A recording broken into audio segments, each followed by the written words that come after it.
بسم الله الرحمن الرحيم إنا نحن نزلنا الذكر وإنا له لحافظون صدق الله العظيم.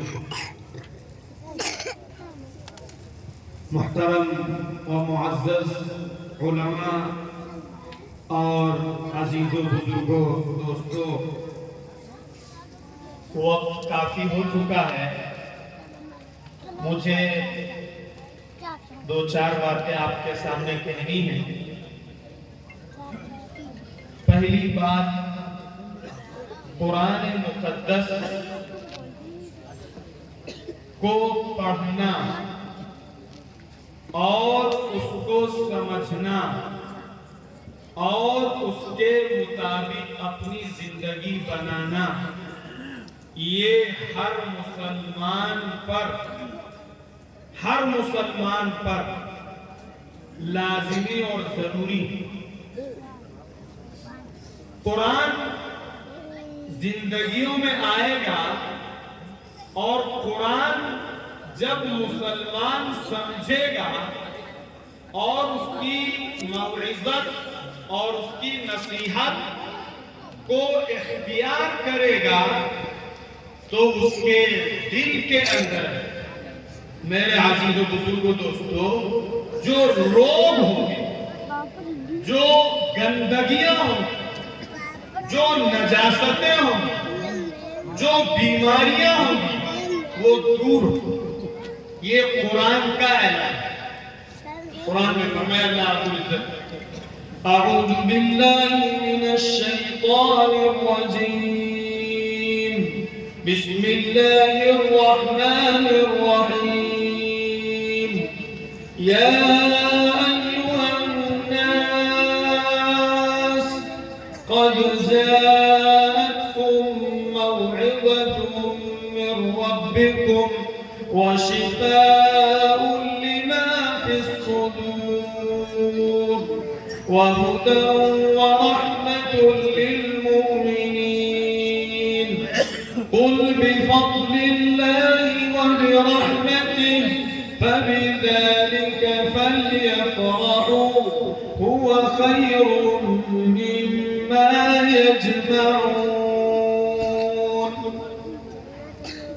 قرآن میں یہ بات بالکل صاف کہہ دی گئی کہ تمہارے پاس جو خدا کی طرف سے موعظت آئی، نصیحت آئی، اللہ کی طرف سے پیغام آیا ہے، وہ تمہارے سینوں کے اندر جو روگ ہیں، جو بیماریاں ہیں، حسد کی ہو، کینہ کی ہو، کپٹ کی ہو، اور دنیا کی لالچ کی ہو، دنیا کی طمع کی ہو، دنیا کی حرص کی ہو، اور جو بھی غلط اور گندی چیزیں ہیں، جب انسان قرآن کو پڑھے گا اور قرآن کو سمجھے گا تو یہ سارے روگ اس کے دل سے دور ہوں.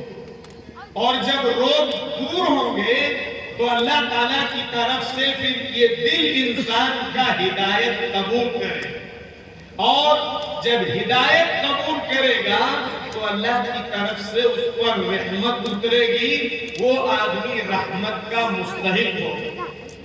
پھر آگے قرآن میں ایک بات فرمائی گئی، فرمایا گیا کہ انسانوں کو اور اہل ایمان کو قرآن کی دولت پا کر، قرآن کی نعمت پا کر خوش ہونا چاہیے. میرے عزیزوں بزرگوں دوستوں، یہاں ہمیں اور آپ کو رک کر سوچنا ہوگا. سوچنا یہ ہوگا کہ جو قرآن ہماری ہدایت کے لیے، ہماری رہبری کے لیے، ہماری زندگی میں سکون، اطمینان، سیٹسفیکشن اور پیس داخل کرنے کے لیے جو قرآن ہمیں دیا گیا تھا، اس قرآن کو آج ہم نے چھوڑ دیا، پسے پشت ڈال دیا. قرآن کے احکامات کو چھوڑ دیا, اللہ کے کمانڈمنٹس کو چھوڑ دیا. آپ دیکھیے, ایک ہمارا یا آپ کا کسی کا بچہ ہو, وہ انگلش اسکول جاتا ہے اور انگلش پڑھتا ہے, انگریزی پڑھتا ہے, اچھی اچھی فیس آپ حضرات پے کرتے ہیں اور امیدیں, تمنائیں, آرزویں رکھتے ہیں, لیکن کیا قرآن کے تعلق سے بھی آپ اتنے سینسیٹیو ہیں؟ غور کیجیے آپ. بچہ قرآن پڑھتا ہے, وہ کبھی خالہ کے حوالے کر دیا جائے گا, کبھی نانی کے حوالے کر دیا جائے گا, کبھی پھوپھی کے حوالے کر دیا جائے گا. یہ اور آدمی اس میں اگر کوئی حافظ جی بھی لائے گا, قاری صاحب بھی لائے گا, تو مجھے معاف کیجیے گا کہ جو وہ پان کھا کے تھوک دیتا ہے, پڑیا کھا کے تھوک دیتا ہے, اتنا پیسہ بھی حافظ جی کو دینے میں اس کو ہچکچاہٹ اور بہت نخرے کرتا ہے. اس سب کے سامنے ایک دن میں ایک آدمی جو نارملی جو لوگ کھاتے ہیں, اللہ تعالیٰ سب کی حفاظت فرمائے, جو کھاتے ہیں 50 اور 100 روپے کا وہ اس پہ ضائع کرتے ہیں, اپنا منہ بھی خراب کرتے ہیں, دانت بھی خراب کرتے ہیں, پھیپھڑا بھی خراب کرتے ہیں. لکھا رہتا ہے تمباکو کازز کینسر, تمباکو سے کینسر ہوتا ہے, بیڑی سگریٹ سے, بہت ساری وہ ایک الگ ایشو اور ٹاپک ہے.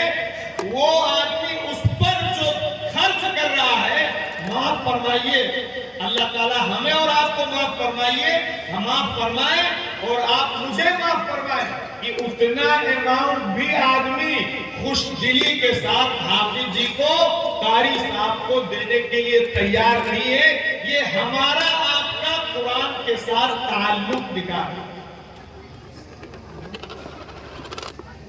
اسی کو کہا گیا تھا کہ جب انسان کے دل پاک ہوں گے, اور دل کب پاک ہوگا؟ بہت بڑا مسئلہ یہ ہے کہ دل انسان کا جب پاک ہوگا, دل اچھا ہوگا, دل کے اندر اللہ کی عظمت ہوگی, قرآن کی عظمت ہوگی, قرآن کا تقدس ہوگا صحیح معنوں میں, تو پھر مومن کا قرآن پڑھنے سے کبھی پیٹ نہیں بھرے. آپ دیکھیے, قرآن پڑھنے سے آپ کا پیٹ نہیں بھرتا ہے یا قرآن سننے سے آپ کو بوجھ محسوس ہوتا ہے.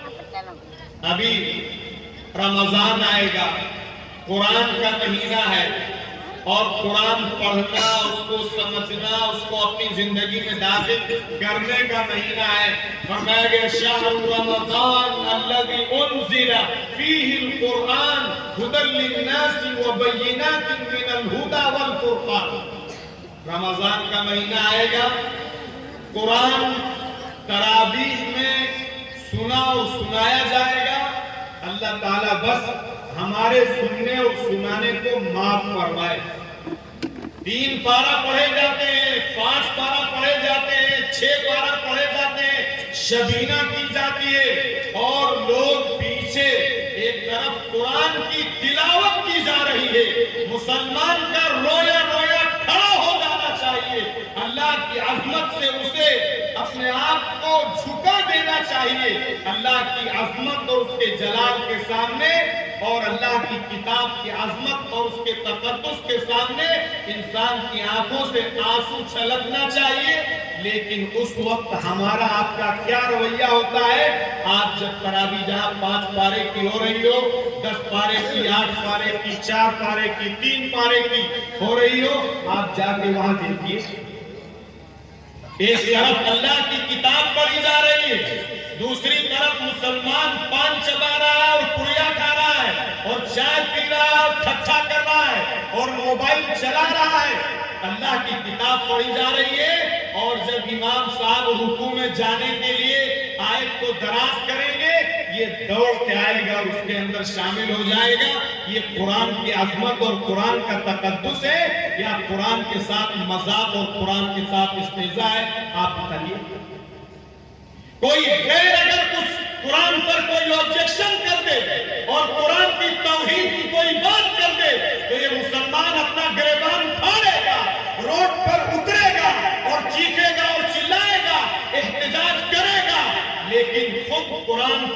تقدس کو اپنی نگاہوں کے سامنے پامال کرتا ہے اور کرتا ہوا دیکھتا ہے، لیکن اس کی زبان پر اور اس کے دل و دماغ پر کوئی ادنا اثر نہیں پڑتا۔ کیا آپ کے منہ میں زبان نہیں ہے؟ کیا آپ قاری صاحب سے کہیں کہ قاری صاحب آپ قرآن ٹھہر ٹھہر کے سنائیے، ہمیں اللہ کی طرف سے یہ موقع دیا گیا ہے، میں قرآن کی ایک ایک آیت کو سنوں گا، قرآن کی ایک ایک حرف کو سنوں گا اور اللہ کی عظمت کو اپنے اوپر طاری کروں گا۔ اسی لیے کہا گیا تھا کہ قرآن جو ہے وہ غم کے ساتھ نازل کیا گیا ہے، اسے غم کے ساتھ پڑھا کرو۔ آپ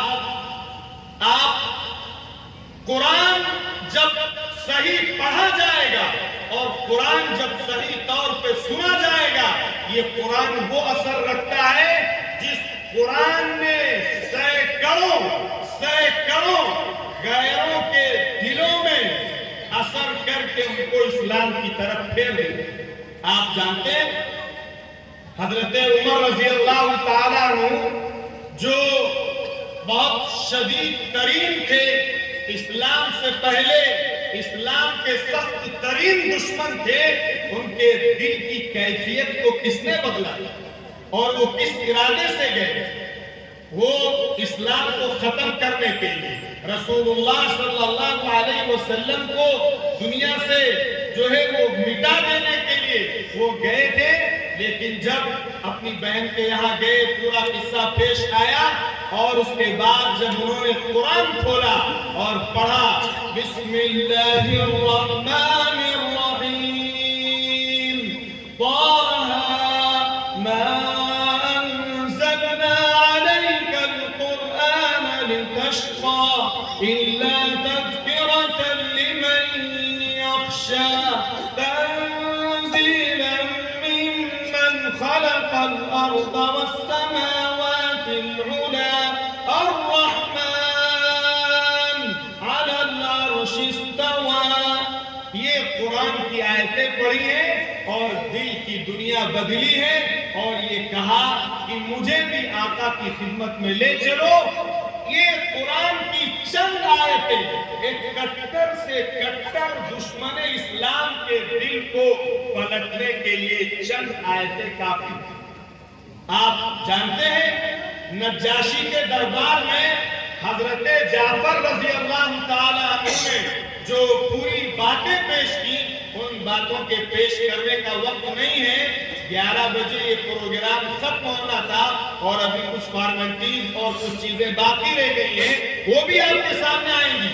انہوں نے پوری بات کی، پوری تقریر کی، سمجھایا، بتایا اور اس کے بعد پھر کہا کہ تمہارے آقا پر جو قرآن نازل ہوا ہے، جو کتاب نازل ہوئی ہے، جو وحی نازل ہوئی ہے، کیا اس وحی کا کوئی حصہ تمہارے پاس ہے؟ تو انہوں نے وہ پڑھ کے سنایا بسم اللہ الرحمن الرحیم کافہا یا عین صاد ذکر رحمت ربک عبدہ زکریا اذ نادى ربه نداء خفيا قال رب إني وهن العظم مني واشتعل الرأس منه إلى آخر الآيات۔ یہ آیتیں سنائی ہیں اور اس وقت جو پادری اور پوپ اور خود نجاشی بادشاہ ان سب کی آنکھوں میں آنسو ٹپ ٹپ گر رہے تھے، انہوں نے اپنی مصحف کو اور اپنی داڑھی کو آنسوؤں سے تر کر لیا تھا۔ میں اپنی بات نہیں طول دے کر صرف یہ کہنا چاہتا ہوں، شاید اللہ میں بھی آپ کے ساتھ ہوں، شاید حرام لقمے، حرام غذائیں، باطل کی سازشوں کی وجہ سے، مختلف قسم کے لون کی وجہ سے، چاہے وہ ہاؤس لون ہو، چاہے وہ بزنس لون ہو یا اور کوئی کسی قسم کا کوئی سودی لین دین اور سودی چیزیں ہوں یا حرام غذائیں ہوں، ان غذاؤں کی وجہ سے ہمارے دل خدا نے ایسے سخت کر دیے کہ وہاں جو نجاشی دوسرے دین کا ماننے والا تھا، حضرت عمر رضی اللہ تعالیٰ عنہ اسلام سے پہلے وہ ان کے دل جو قرآن کی آیات سے پسیجتے تھے، آج ہم مسلمانوں کے دل قرآن کی آیات سے نہیں پسیجتے ہیں۔ شاید اس میں حرام لقموں کا بہت بڑا دخل ہے۔ یاد رکھیے، حرام لقمے اگر خون کے اندر گردش کریں گے، آپ چاہیں گے کہ آپ کی نگاہوں سے زنا نہ ہو، آپ چاہیں گے آپ کے خیالات گندے نہ آئیں، آپ چاہیں گے کہ نماز میں آپ کا دھیان اللہ کے ساتھ پیدا ہو، آپ چاہیں گے قرآن کی تلاوت کرنے میں آپ کی آنکھوں سے آنسو گرے، آپ کے بدن پہ لرزہ طاری ہو، آپ چاہیں گے کہ اللہ کی تسبیح پڑھنے میں آپ کو لذت، آپ کو مزہ، آپ کو اللہ کا دھیان، آپ کو استحضار کی کیفیت نصیب ہو، لیکن اگر رگوں میں حرام خون ہوگا تو یہ حرام خون گندگی کی طرف مائل کرے گا، یہ حرام خون گندے خیالات پیدا کرے گا، یہ حرام خون نگاہوں کو غلط استعمال کروائے گا۔ اس لیے آپ ایک بہت بڑے اللہ والے یہ کہہ رہے تھے کہ ریفارمنگ کی اصلاح معاشرہ، اصلاح سماج اور اصلاح انسان اور اصلاح ذات البین، بہت ساری چیزیں ہو رہی ہیں، لیکن جب تک لقمے حلال نہیں کیے گئے، لقمے پاکیزہ نہیں کیے گئے، آپ یاد رکھیے آپ کو نیک اعمال کی توفیق نہیں مل سکتی ہے۔ یہ قرآن کا اعلان ہے۔ قرآن کہتا ہے یا ایھا الرسل، ایک جگہ رسولوں کو مخاطب کر کے فرمایا اور ایک جگہ اہل ایمان کو مخاطب کر کے فرمایا کلوا من الطیبات واعملوا صالحا، پاکیزہ کھائیے اور نیک اعمال کیجئے۔ گندگی کھائیں گے، سود کھائیں گے، پیاز کھائیں گے، ناپ میں کمی کر کے کھائیں گے، طور میں کمی کر کے کھائیں گے، لوگوں کا حق مار کے کھائیں گے، بہن کی میراث میں بہن کو حق نہیں دیں گے، بہن کی میراث کھائیں گے۔ آپ عمل کریں گے، لیکن آپ کے عمل میں جو جان، جو روح ہونی چاہیے، آپ کا عمل اس سے خالی ہے۔ آپ ایک بات میں اور کہہ دوں کہ آج رمضان آتا ہے، بہرحال کسی کو برا نہ لگے اگر کوئی پولیٹیشین یہاں ہو، تو رمضان آتا ہے، غیروں کی طرف سے افطار کی دعوت ہوتی ہے، مسلمان ایسا ٹوٹ پڑتا ہے اس کے اوپر، ایسا لگتا ہے کہ اس سے زیادہ بھوکا اور اس سے زیادہ پھاکے والا کوئی آدمی نہیں ہے۔ آپ کو تحقیق کرنا چاہیے، چاہے وہ آپ کی پارٹی کا لیڈر ہو، چاہے کسی اور پارٹی کا لیڈر ہو، یا کوئی اور مالدار انسان ہو، یا کوئی اور عہدیدار انسان ہو، آپ کی یہ پہلی ذمہ داری تھی کہ آپ تحقیق کریں کہ اس کا مال پاکیزہ ہے، اس کا مال اچھا ہے، اس کا مال حرام کا ہے یا حلال کا ہے، اور اس کے بعد پھر آپ اپنا روزہ افطار کریں۔ ورنہ فرمایا گیا حدیث کے اندر بہت سارے لوگ ایسے ہوتے ہیں جن کو روزے میں صرف اور صرف بھوکا رہنے کے سوا کچھ نہیں، بھوکا رہنے کے سوا کچھ نہیں ملتا ہے۔ وہ کیسے روزے دار ہوتے ہیں؟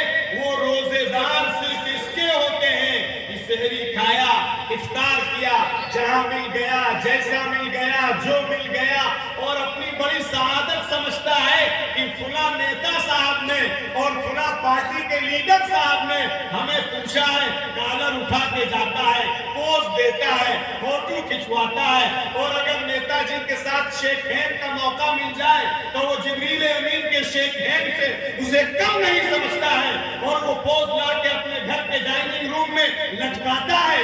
میرے عزیز و بزرگوں، دوستوں، آپ کو خدا نے آپ کو وہ مقام دیا تھا، آپ کو خدا نے وہ عزت دی تھی کہ آپ اپنے دین کی دعوت دے کر لوگوں کو یہ باور کراتے کہ مسلمان حرام نہیں کھا سکتا ہے، مسلمان سودی کاروبار کرنے والے کے یہاں نہیں کھا سکتا ہے، مسلمان وہاں جہاں پر ڈاؤٹ فل اور سسپیشن اور مشکوک مال ہو وہاں پر بھی مسلمان نہیں کھاتا ہے۔ آپ کوئی عذر کر دیجئے، آپ کوئی بہانہ کر دیجئے، لیکن اپنا روزہ تو نہ خراب کیجئے۔ فرمایا حرام لقمے کھائیں گے ہم رمضان میں، مغرب سے پہلے بھوکے پیاسے بیٹھ کر خدا کے سامنے کہیں گے یا رب یا رب یا رب، اے اللہ اے اللہ اے اللہ، یہ دے دے یہ دے دے یہ کر دے یہ دے دے۔ فرشتہ آپ کے سر پہ کھڑا ہو کے آپ کے اوپر یہ کہتا ہے انا لک الاجابہ انا لک الاجابہ، اے بندے تیری دعا تیرا مالک کیسے سنے گا؟ تو بھوکا رہا، تو پیاسا رہا اپنے اللہ کے لیے، لیکن تیرے بدن پہ جو کپڑے ہیں وہ حرام کمائی کے ہیں، تیری رگوں میں جو خون دوڑ رہا ہے وہ حرام کمائی کا ہے۔ اے بندے تیری دعا تیرے سر کے اوپر نہیں اٹھ کے جائے گا۔ کیا مسلمان کیسا مسلمان تھا کہ فاقہ کر لیتا تھا لیکن حرام کا لقمہ نہیں کھا سکتا تھا؟ کیا ہو گیا؟ میں بھی آپ کے ساتھ بار بار میں کہہ رہا ہوں کہ آدمی جہاں بلائے جو بلائے آدمی بھاگا چلا جا رہا ہے اور کھا رہا ہے، اور اس کے بعد اس کو کوئی تحقیق کی خبر نہیں ہے۔ آپ کو 20 قصے صحابہ اور بزرگان دین کے سنائے جا سکتے۔ حضرت ابوبکر صدیق رضی اللہ تعالیٰ عنہ، ان کے بارے میں آتا ہے کہ ایک مرتبہ بہت بھوکے تھے، بہت بھوکے تھے۔ میں بس اس قصے کو سنا کے اپنی بات ختم کر رہا ہوں، وقت ہو چکا ہے۔ بہت بھوکے تھے، اس بھوک کی شدت میں ایک مٹھائی کا ٹکڑا کسی نے ان کو دیا، کھا لیا انہوں نے۔ کھانے کے بعد بہت بھوکے تھے، انہوں نے ترنت اس بات کی فکر کی کہ میں نے جو لقمہ کھایا ہے، میں نے جو مٹھائی کا پیس کھایا ہے وہ کیسا تھا۔ ترنت ان کے جب آپ کا دل پاک ہوگا نا تو جب حرام جائے گا آپ کے اندر بے چینی ہوگی، آپ کو قے ہو جائے گا، الٹی ہو جائے گی، آپ کے اندر سے ضیق اور تنگی اور بے چینی اور گھٹن محسوس ہوگی۔ ایک پاکیزہ جسم کے اندر، پاکیزہ خون کے اندر، پاکیزہ دماغ کے اندر، پاکیزہ دل کے اندر ایک امپیورٹی اور گندگی کا ایک ڈراپ کیسے چلا ہے؟ ترنت فکر پیدا ہوئی۔ اس سے پوچھا کہ تم نے جو ہم کو یہ دیا تھا یہ تم کہاں سے لائے؟ تو اس نے کہا کہ یہ کہانت کا مطلب آپ سمجھ لیجئے ماڈرن زبان میں آپ کو سمجھاؤں کہ وہ جو چھو منتر کر کے آدمی کچھ سسٹم بناتا ہے، وہ چھو منتر کا سسٹم ہے۔ بس اس سے آپ سمجھ سکتے ہیں کہانت کا مطلب۔ تو اپنے آگے انہوں نے جب یہ معلوم ہوا کہ یہ تو اس طریقے کا لقمہ تھا، لوٹا بھر کے پانی منگایا اور پورا پانی پیا، ہاتھ اپنی حلق میں ڈالا اور حلق میں ڈال ڈال کے قے کیا، اور اس مٹھائی کا ایک ایک ذرہ قے کے ذریعے سے منہ کے باہر نکالا، اور پھر فرمایا کہ اگر ابو بکر کی جان کے ساتھ یہ لقمہ باہر آتا تو ابو بکر اپنی جان کے ساتھ اس لقمے کو باہر کرتا۔ یہ ہے مسلمان، یہ ہے مسلمان۔ رسول اللہ کے ساتھ واقعہ پیش آیا۔ رسول اللہ ایک غزوے سے تشریف لا رہے تھے، آپ کو شدید بھوک تھی۔ ایک خاتون آئی اور انہوں نے کہا کہ میں آپ کی دعوت کرنا چاہتی ہوں، آپ بھوکے لگ رہے ہیں۔ آپ نے اس کی دعوت قبول کیا۔ دیکھو مسلمان کیسا تھا۔ اگر مسلمان ویسا ہو جائے نا قرآن اور حدیث کے مطابق، دنیا آپ کے قدم چومے گی، دنیا آپ کی کتاب پر جو آبجیکشن کرتی ہے وہ اپنے سر پہ رکھے گی اور کہے گی دنیا میں اگر زندگی اور دنیا میں اگر کسی کے پاس عزت ہے تو وہ صرف مسلمانوں کے پاس۔ لیکن آج کل دین چھوڑ دینے کی وجہ سے ہم سے زیادہ ذلیل بھی کوئی نہیں، ہم سے زیادہ ذلیل کوئی۔ آپ نے دعوت قبول فرمائی، وہ عورت گئی، اس عورت کو معلوم تھا کہ میں رسول اللہ کی دعوت کر رہی ہوں، اپنا پاکیزہ مال لیا اور جا کر ایک بکری خریدا، بکری خرید کر لائی اور اس نے پکایا۔ پکانے کے بعد آپ کی خدمت میں پیش کیا۔ جو گوشت آپ کو مرغوب تھا، نرم تھا، وہ گوشت جو ہے وہ گوشت آپ کی خدمت میں پیش کیا۔ آپ نے وہ لقمہ منہ میں رکھا اور وہ لقمہ بالکل ٹائٹ ہو گیا۔ آپ سے نہیں اترا، آپ نے اسے باہر فرمایا، اس خاتون کو بلایا، کہا کہ تم اسے کہاں سے لائی تھی، کیسے لائی؟ اس نے کہا کہ اللہ کے رسول صلی اللہ علیہ وسلم میں اپنی پاکیزہ کمائی سے میں نے یہ بکری خریدی۔ آپ نے فرمایا جاؤ اور وہاں پوچھ کے آؤ۔ وہ گئی عورت، اس عورت نے ایک عورت سے سودا کیا تھا اور اس عورت کا شوہر باہر گیا ہوا تھا، اس نے بکری بیچ دی تھی اپنے شوہر کی اجازت کے بغیر۔ اس میں بھی بہت سارے میسیجز ہماری ماں بہنوں کے لیے ہیں، لیکن وقت اس کی اجازت نہیں دیتا، اس لیے اس طرف میں نہیں جاتا ہوں۔ تو پھر اس کا خاوند لوٹ کے آیا، جب یہ عورت گئی اس کا خاوند لوٹ کے آیا اور اس نے کہا کہ یہ بکری زیادہ پیسے کی تھی، تم نے کم پیسے میں اس کو بیچ دیا، تم نے بغیر میری اجازت کے کیوں اسے فروخت کیا؟ اس کی وجہ سے آقا صلی اللہ علیہ وسلم کے، کیونکہ آپ کو دین دنیا کے سامنے پیش کرنا تھا کہ میری امت کا فرد بھوکا رہ سکتا ہے، فاقہ کر سکتا ہے اور اپنے پیٹ کو دبا سکتا ہے، پیٹ پر پتھر باندھ سکتا ہے، اپنے بچوں کو بھوکا بلکتا ہوا دیکھ سکتا ہے، اپنی بیوی کو فاقے پہ رکھ سکتا ہے، لیکن مسلمان حرام کا لقمہ اپنی حلق کے نیچے، ارے آپ بھی بول دیجئے تاکہ خدا مجھے اور آپ کو توفیق دے دے۔ حرام کا لقمہ مسلمان نہ اپنے بچے کے منہ سے اتار سکتا ہے، نہ اپنی بیوی کے منہ میں داخل کر سکتا ہے، نہ اپنے منہ میں داخل کر سکتا ہے۔ اگر یہ کیفیت آئے گی حلال خوری کی، اور ایک اللہ والے یہ بھی کہہ رہے تھے، جناب میری بات طویل ہوتی جا رہی ہے کیونکہ آپ جس طرح بیٹھے غور سے سن رہے ہیں اس وجہ سے یہ طویل ہو رہی ہے۔